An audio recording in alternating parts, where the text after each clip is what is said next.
In Italy, the country that was really hit hardest prior to the United States embarking on our own lockdown and quarantine, in Italy, the scientific advisor to Italy's Minister of Health has stated publicly that, quote, the way in which we code deaths in our country is very generous, in the sense that all the people who die in hospitals with the coronavirus are deemed to be dying of the coronavirus.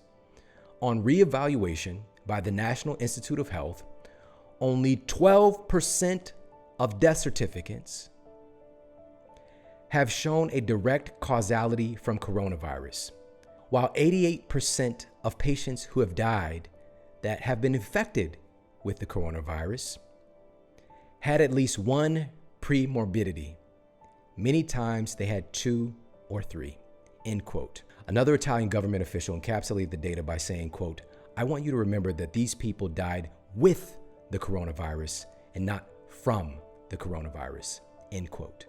We're looking at issues that are widely overlooked. For 88% of these folks, where coronavirus was listed as the cause of death on their death certificate, 88% of these folks having cancer, diabetes, heart disease, that were deemed by these professionals to be the real cause of death.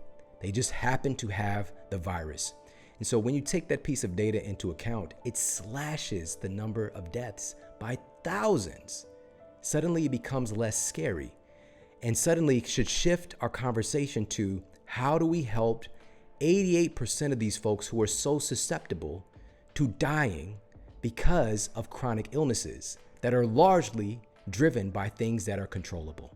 We can help, but we can't help if we're not focused on the real issue here. The craziest thing about this is that the same thing is happening in the US with inaccurate reporting and not acknowledging the underlying cause that we actually need to do something about.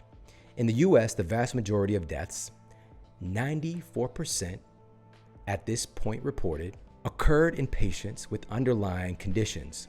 Most commonly reported were diabetes, chronic lung disease, and heart disease. A new study published in the Journal of the American Medical Association analyzed the data of hospitalized COVID-19 patients in New York City and uncovered that the most common comorbidities were hypertension, obesity, and diabetes, at least 94% of the time. We're talking 94 to 98% of the time. But what we tend to do is, because of our cognitive biases, most people that are so engulfed in the fact that these numbers are so bad and so high, they'll ignore the fact that we have all of these other comorbidities, and they say, well, Sean, totally healthy people are dying too. Not really. Not really. That's the exception and not the rule. And who are you to say that they're healthy in the first place?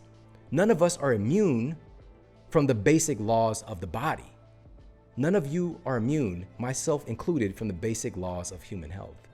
So even though I might not have a diagnosed chronic illness, if I'm under extreme stress, if I'm sleep deprived at this time, if I am deprived nutritionally, if I have nutrient deficiencies, I am subjecting myself to a higher incidence of a virus killing me. This happens every year, every day, every single day, all day, forever, as long as humans have existed. But more so today because we're radically unhealthy compared to our ancestors. And so that's what I want us to understand. Tens of thousands of people die from the flu every year in the United States. And not to say, I'm not comparing COVID-19 to the flu. I'm not doing that. I'm just saying, why were we not upset? We should have been upset that, again, upwards of 98 to 99% of the people who died from the flu had diabetes, were obese, had heart disease. Why are we not helping people? The same government bodies that are telling you to hide out in your home are allowing people to eat all of this to eat all of this dangerous, deadly, processed food. Matter of fact, they're promoting it. Matter of fact, they're receiving government subsidies to give you more of it. The craziest thing for me right now is seeing the people who, under other circumstances, like, I don't trust politicians. I don't trust the media. It's fake news. And all of a sudden the news is real. Politicians, what they say is gospel now. Like that, because they're afraid. And those cognitive biases, something cut right through. Because they're like, I don't trust my politicians. Well, my politician said, we've got to take back control of our minds. Who has control of your mind? You know that little game when you're a kid, like, who's got your nose? Who's got your mind?